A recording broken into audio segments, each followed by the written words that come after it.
Coming up next on Tech 95, Amazon's Fire Phone, Microsoft's power outage, Windows 9, the Commodore 64, and much, much more. It's all coming up next on Tech 95. This is Tech 95, Episode 6, recorded on June 25th, 2014. What's next for technology?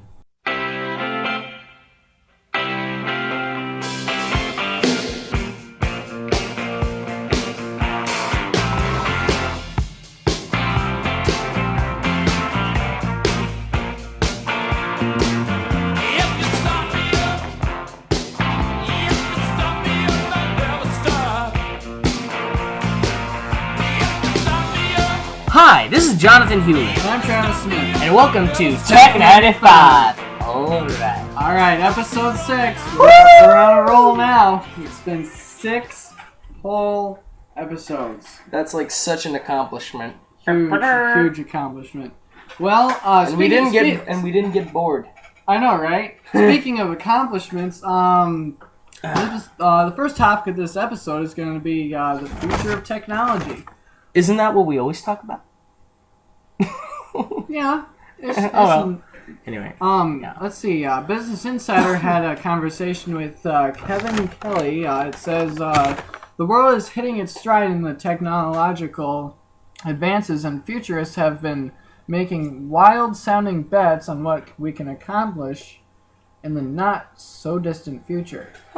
Futurist Ray Kurzweil, thank you, for example, believes that by 2040, artificial intelligence will be so good that humans will finally be fully immersed in the virtual reality that's something called the singularity, when the technology becomes so advanced that it changes the human race irreversibly. When technology becomes so advanced that it changes the human race irreversibly, that's when it all will occur. And I have a feeling the Japanese will have something to do with that. Yep. Because they're the biggest nerds in the world. They're awesome. We love you, Japan. Yeah. Go on, Travis. Kevin Kelly, who helped launch Wired in 1993, which Wired is a magazine, sat down for an hour-long video interview with John Brockman at Edge. Kelly believes that the next 20 years in technology will be radical, so much that he believes our technological advances will make the previous 20 years pale in comparison. Except for Windows 7. Now that was pretty amazing. Yeah. Well, anything beat Vista. Nah. If we were set back with a time machine even 20 years and reported to people what we have right now and describe what we are going to get in this device in our pocket, we'd have this free encyclopedia, and we have street maps for most of the cities in the world, and have box scores in real time, and stock quotes and weather reports, PDFs for every manual in the world. You would simply be declared insane. Yeah, 20 years ago, that was like bull. Yeah, that was like... It's kind of like when Columbus said, "The world is round like the apple," and the king said, "It's flat like a pancake." But the next 20 years are going to make this last 20 years just pale, he continued. I believe it. We're just at the beginning of all these kinds of changes. There's a sense in the big things that have happened, but relatively speaking, nothing big has happened yet. In 20 years from now, we'll look back and say, well, nothing really happened in the last 20 years. Now what? But with these mind-blowing changes, what will these mind-blowing changes look like, he mentioned. He mentioned a few thoughts during the interview with Brockman. Robots are going to make things. Probably more things than they do now. Because one time I went to the Guardian Glass facility, and it was down near Detroit. I don't exactly remember the name and where it was, but they were actually using robots at about the end of the assembly line to maneuver glass from parts of the factory to another. Probably because they can work without dropping stuff as easy as we do. Yeah, Butterfingers. But as I think this is now a good time to insert, as Doc Ock had said in Spider-Man 2, we are on the dawning of a new age. That's right. Certainly, going on in the article, certainly most of the things that are going to be produced are going to be made by robots and automation. And Japanese people. Japanese robots. But humans can modify them, and we can change them, and we can be involved in the co-production of them to a degree that we couldn't count in the industrial age. Until they get smart enough to go on strike. And then take over the world. That sort of promise of 3D printing and robotics and all these high-tech material sciences is that it's going to become malleable. Tracking and surveillance are only going to get more prevalent, but they're... Prevalent. Yup, prevalent, sorry. But they may move forward... But they may move toward covalence... But they may move toward covalence so that we can control who's monitoring us and what they're monitoring. Talking is so hard. Yes. That's one of our slogans. Weird word pronunciations. It's going to be very difficult to prevent this thing that we're all on the time of 24 hours, 7 days a week from tracking, because all the technologies from sensors to qualification, digitization, communication, wireless connection want to track, so the internet is going to track. Whoever wrote this thing didn't take English class very well. Some of it doesn't even make sense, like his wording. Yeah, a little bit. Like he says, it's going to be very, very difficult to prevent this thing that we're on all the time. I think what he was trying to say was it's going to be very difficult to control like electronic devices, because, you know, once they make them into robots and smart and crap, it's just going to be like they'll control us. And everything I'm a nerd. Really will be about big data. Kelly admits that the big data is a buzzword, but he thinks it deserves to be. We're in the period now where the huge dimensions of data and the variables in real time needed for capturing, moving, processing, enhancing, etc. are becoming the fundamental elements for making wealth, Kelly said. We used to rearrange atoms, but now it's all about rearranging data. Big servers. True. That is really what we'll see in the next 10 years. Yeah, they're probably going to release data from language and make it machine readable, and recombine it in an infinite number of ways that we're not even thinking about right now. Asking the right questions will be more valuable than finding answers. In the age of Google and Wikipedia, answers to endless questions are free. Kelly believes that asking good questions will become much more important in the future rather than finding one-off solutions. Every time we use science to try to find an answer, we give us some insight. Invariably, that insight or answer provokes 2 or 3 other new questions. He says, while science is certainly increasing knowledge, it's actually increasing our ignorance even faster. Yep. That's for sure. In a certain sense, what becomes really valuable in the real world, running under Google's reign, are great questions, and that means that for a long time, humans will be better than machines. Machines are for answers. Humans are for questions. John, do you have anything to add on that? Yes, rule for the day, people. Never try to chew off bottle tops. What did you do? I don't know what I was doing. I had a bottle cap, from glass pop bottles, and I was just playing with it, and just popped it in my tooth, and it hurt. I didn't break it. I didn't break my tooth, but didn't break the cap either. Just felt weird. Beautiful. Yeah, I know. Anyway, at long last, Amazon has its own smartphone. Yup, Amazon's coming out with their new smartphone. In my opinion, since it's going to be running, let's see, what's the OS? Let's see here. I have it right here somewhere. I think it's called Fire OS. Firefly. No, is that Fire? It is. You'll hear it in the article. We'll find it. At long last, Amazon has its own smartphone. Well, this is from Maximum PC, by the way. Well, it's official. Amazon today introduced Fire, its first smartphone. Fire also happens to be the only smartphone with dynamic perspective and Firefly. Yup, it's called Firefly OS, I believe. Sweet. A couple of new technology Amazon is excited about. Before we get to those, let's get some essentials out of the way. starting with the price, Oh. $199 with the 2-year service agreement, or $27 per month with AT&T Next. That's not terrible. Availability, like it did with the original iPhone, AT&T inked a deal to be the exclusive carrier. Yup. Going back to Amazon's newfangled technologies. Talking is so hard. Yep. Dynamic Perspective uses a new sensor system to respond to the way you hold, view, and move fire. This allows you to tilt, auto scroll, swivel, and peek to navigate menus and access. Let's see. Lost my spot here.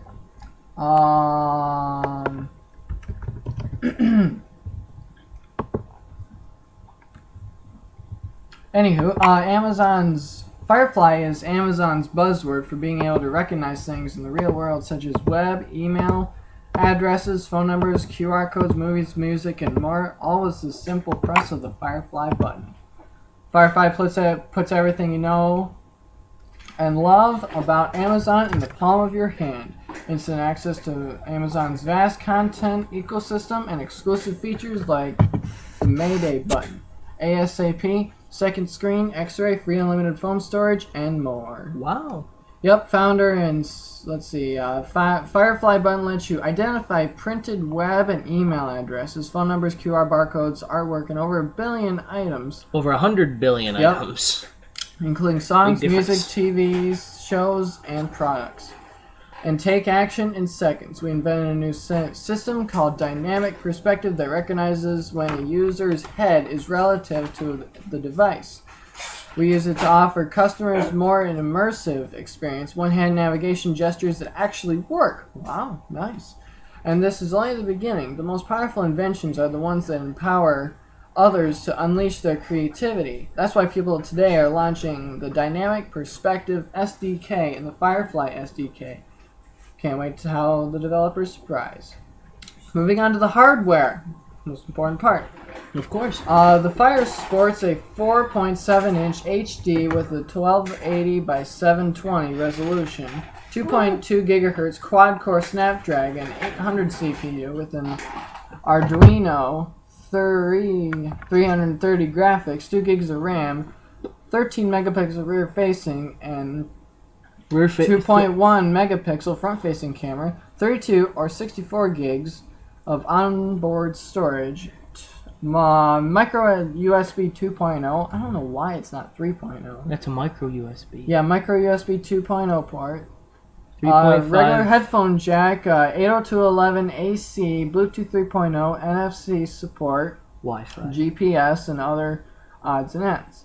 Fire comes with free cloud storage for all Amazon content, including photos taken from a handset and 1 year of Amazon Prime membership. You can pre-order Fire now. It will be available on July 25th, 2014. So I want one. Exactly a month from now. Now, my opinion. Now, this is just my opinion. Wait a while before you get it. See what people think of it. Well, that and why wouldn't they just put Android on there? Because doesn't Amazon... Android is very universal. True. They probably wanted to get their own operating system in there so they could make money off it.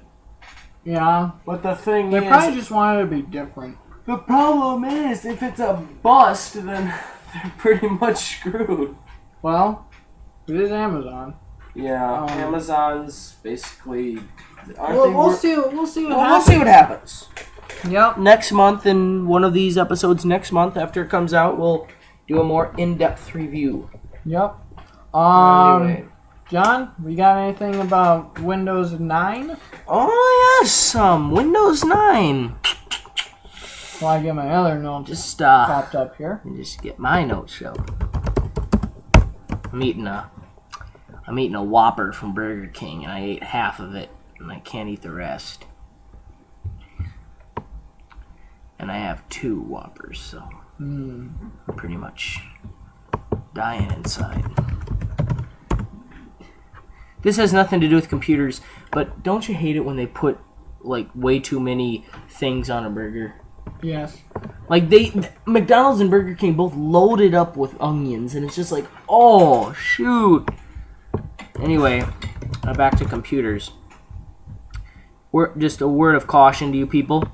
If you get a burger at one of those places, ask them to lay off on the onions, or else you're gonna get a wicked bad tummy ache.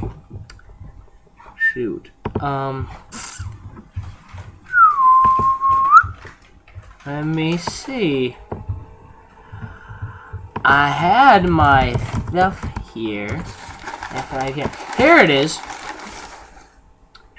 Windows 9 is rumored to come free to Windows 8.2 owners. 8.1, you mean? No, 8.2. Oh, they're unveiling 8.2? Mm-hmm. Actually, I'm going to look that up really quick. Yeah. Let me see. That's interesting. That's the first I've heard of 8.2. It might be a typo. Hopefully. Here it is. Windows 8.2 release date. Okay, I'm going to talk about 8.2 and 9, so this might be a little bit longer. We got time. How Microsoft might improve on 8.1 before Windows 9. With Windows 8.1, Microsoft addressed the problems that scuffed the original Windows 8.0 release, smoothing the cracks between desktop and touch. Talking is so hard. I know, and touch UIs, improved snapped apps, and allowing users to boot direct to the desktop, among other tweaks and fixes. For many, this is a software that Microsoft should have launched in 2012. I know, right? For others, Windows 8.1 is, well, simply makes Windows 8 slightly less terrible. Truth is, while Windows 8.1 improves 8, the consensus is that it doesn't do enough. Before an all-new, rewritten from the ground up, cloud-embracing Windows 9 appears, we'll have to have 8.2 as a stopgap in late 2014. Although Windows 8.1 Update 1 is already available for download, Windows 9 could then appear in 2015. So basically, yeah, they're just talking about Windows 8.2 release. They're not sure if it'll be called Windows 8.2 or 8.1 Update 2.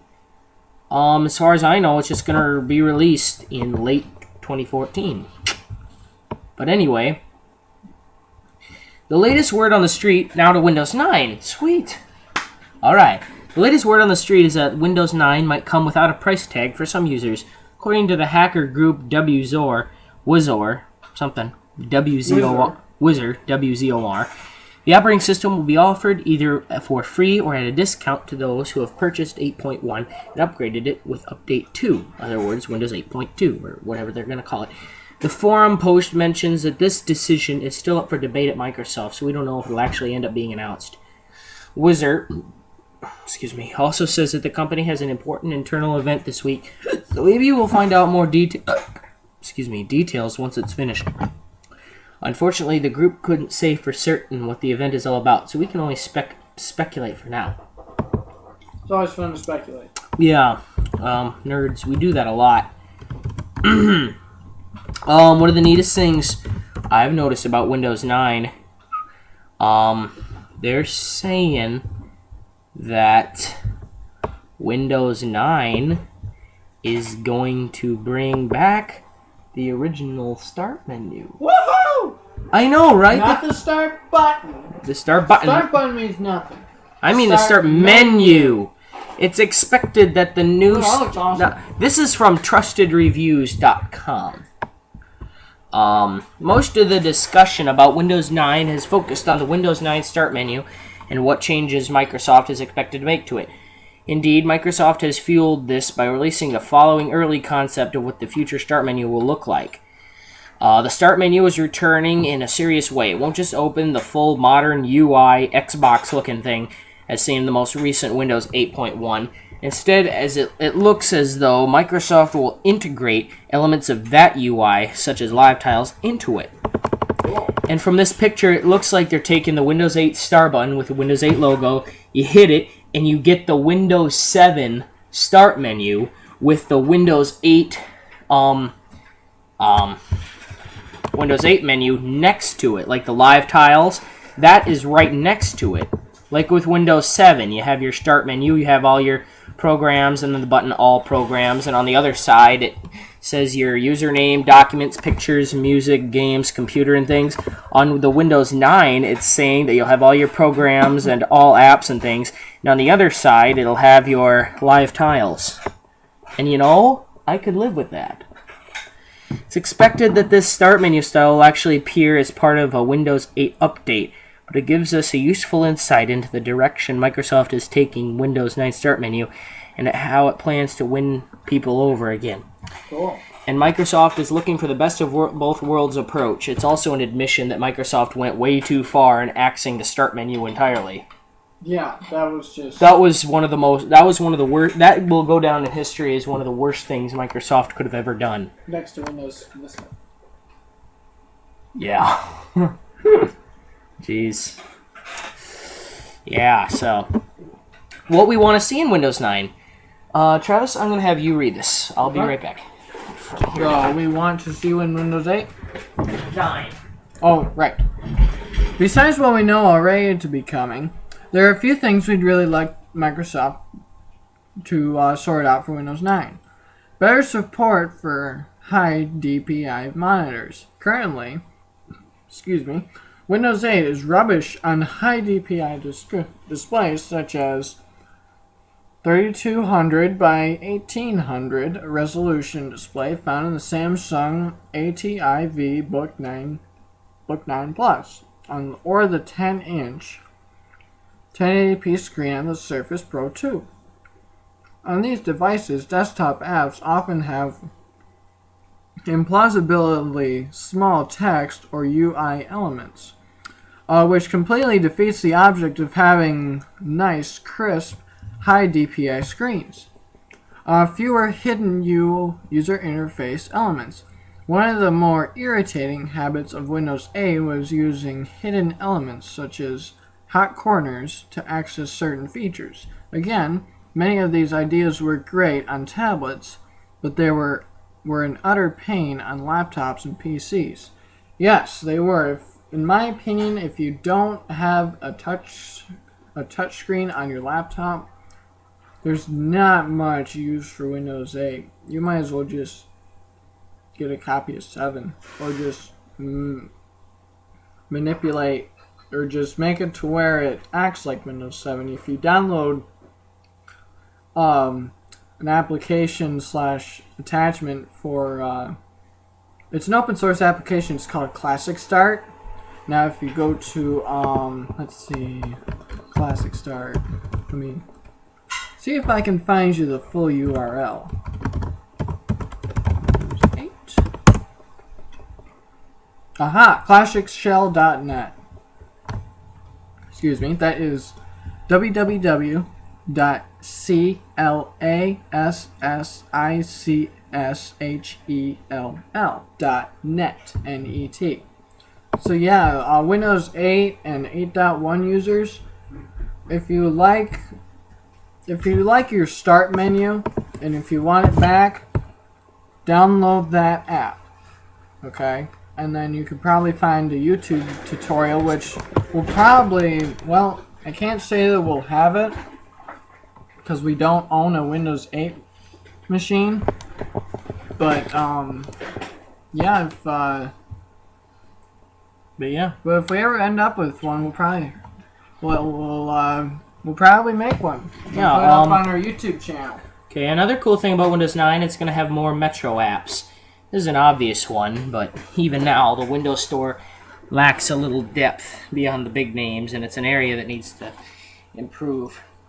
Unifying the app process between Microsoft's phone and Windows 9 would help this, and it's widely believed to be what Microsoft is working on.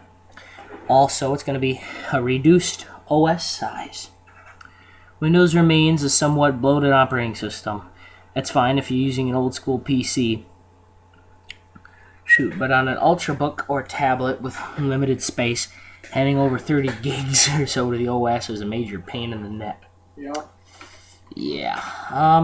What do you hope to see from Windows 9? Let us know.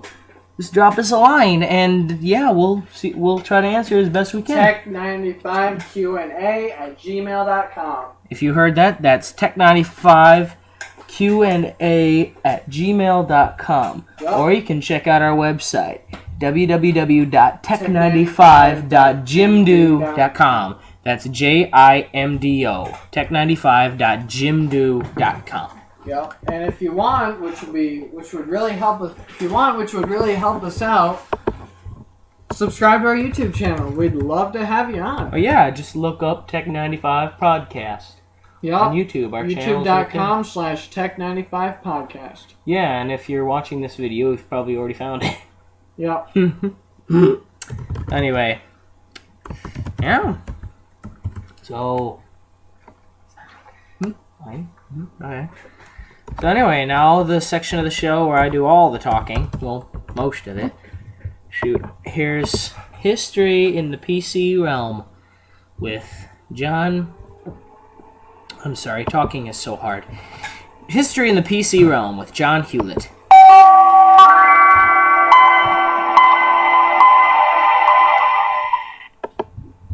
Many of you remember when I talked about the IBM 5150.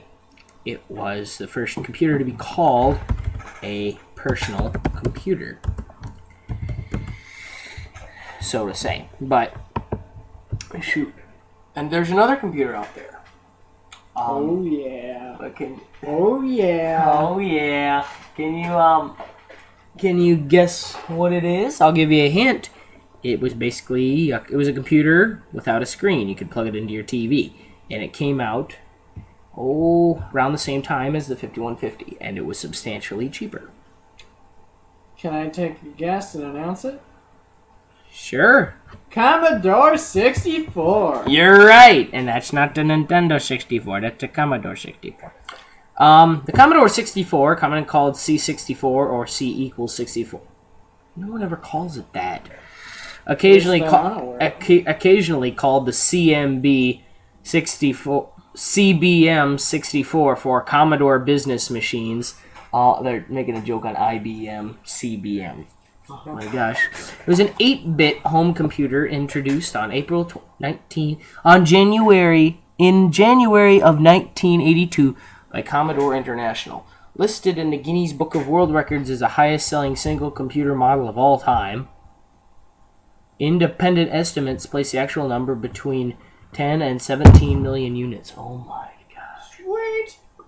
Volume production started in early 1982, with machines being released on the market in August at a price of $595, equivalent to $1,500 in 2014.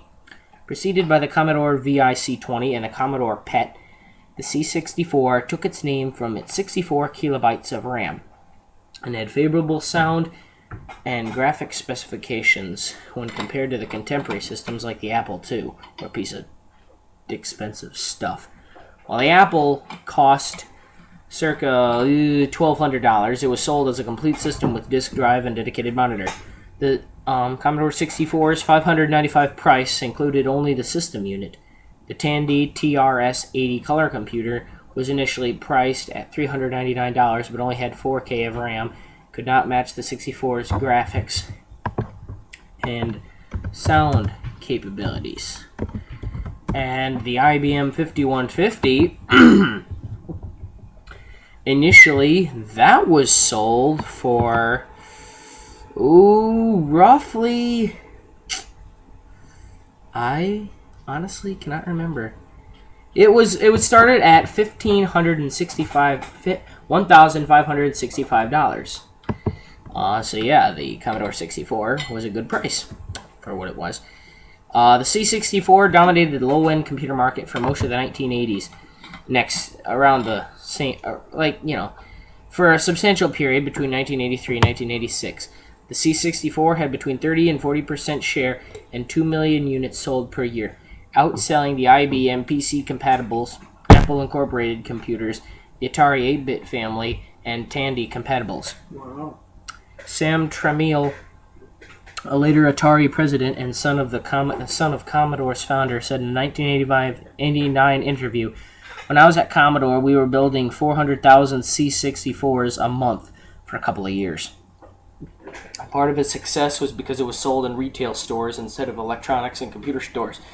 Commodore produced many of its parts in-house to control costs, including custom IC chips from MOS technology. I've heard of MOS. Mm-hmm.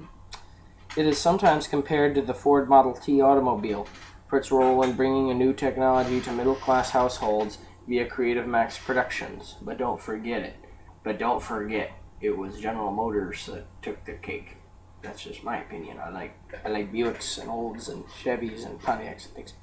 Back to computers. Part of its success was because it sold approximately 10,000 commercial software titles were made for the C64, including development tools, office productivity applications, and games. C64 emulators allow anyone with a modern computer or a compatible video game console to run these programs today. The C64 is also credited with I'm so sorry. With popularizing the computer demo scene, and is still used today by computer hobbyists. In 2008, 17 years after it was taken off the market, research showed the brand recognition for the model was still at 87%. So, cool. People still know about the Commodore 64. Yeah. Commodore 64 was, well, a pretty good computer. They finally dropped it from the line. It was discontinued in April 1994. So it was about 12 years later. Yeah. Commodore 64 is a cool computer. As for CPU and memory, the C64 uses an 8-bit MOS technology 6510 microprocessor. This is a close derivative of a 6502 with added 6-bit internal I/O port that in the C64 is used for two purposes: to bank switch the machine's read-only memory, ROM, in and out of the processor's address space, and to operate the dataset tape recorder. The C64 has 64K of RAM, of which 38K are available to built-in Commodore Basic 2.0 on startup. Do you have anything else to add on this Commodore 64? You ever used it? Know anybody that used it? No. Yeah. I've never used it, so I really can't say that much. So, yeah. Oh my word, we're at about the 32-minute mark. Oh wow. We better wrap this up. Yep, we got one more article. Yeah, anyway, thanks for listening to the History in the PC Realm with John Hewlett. Now back to your regularly scheduled Tech 95 podcast.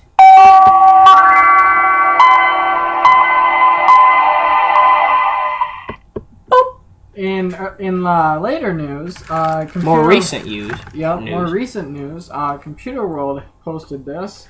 Microsoft Exchange Online starts to recover from a 6-hour-plus outage. An expected number of customers in Microsoft's cloud email services has been unable to send and receive email. Ooh. IDG news service says Microsoft has started to restore email flow to Exchange Online customers affected by an outage that lasted more than 6 hours, affecting a big chunk of the U.S. workday on Tuesday, which this happened yesterday. In updates posted around 3:15 p.m. U.S. Eastern Time to an official support forum, Microsoft representatives wrote that the cause of the problem has been identified as being addressed and that mail is being rerouted away from the affected systems. The discussion thread in Office 365 support forum is now at 14 pages, filled with comments about exasperated IT administrators and end users whose work had been affected by the outage. So basically, if you're relying on Office 365 servers and then the 365 servers go down, you're out of luck. Office 365 is Microsoft's cloud communication collaborative system suite for businesses, schools, government agencies, and nonprofit organizations. And Exchange Online is one of its components. Exchange Online is sold as a standalone. Is also sold as a standalone service. Keep talking, Travis. I'm gonna go and take care of something. That Whopper's not agreeing with me. I'm sorry. Okay. Oh my gosh! Don't eat at Burger King, please, people. That's from us to you. Don't eat at Burger King. Just saying. The problem apparently began around 9 a.m. Wendy's is better. Shortly after 4 p.m. Microsoft reiterated that it was working on solving the issue via its Office 365 Twitter account, and many affected users have also complained. It is not clear how many customers have been affected, but judging by the reaction on Twitter and on Office 365 support forum, the scope of the outage isn't trivial. Office 365 comes in a variety of versions for students, schools, and nonprofit organizations and government agencies that vary in the price and the application tools that they include. Let's see here. So yeah, we're not trying to make a sales pitch here. Sorry. Yeah, they were down and they should be back up. Hope so. Yep. Anyway. We're cutting into some time here, so Yeah. John, you got anything to add? Yeah, please don't eat at Burger King. Just saying. You all right? Yeah, I'm okay. Okay. Next episode, I'll be feeling a lot more perky. Just, don't eat at Burger King.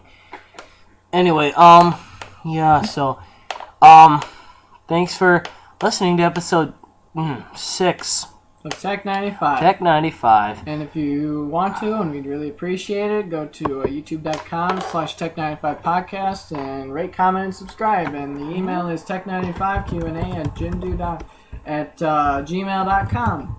And our website again is tech95.jimdo.com. And we hope. And we hope to have you here to listen to our show next time. As Steve Jobs always says, stay hungry, stay foolish.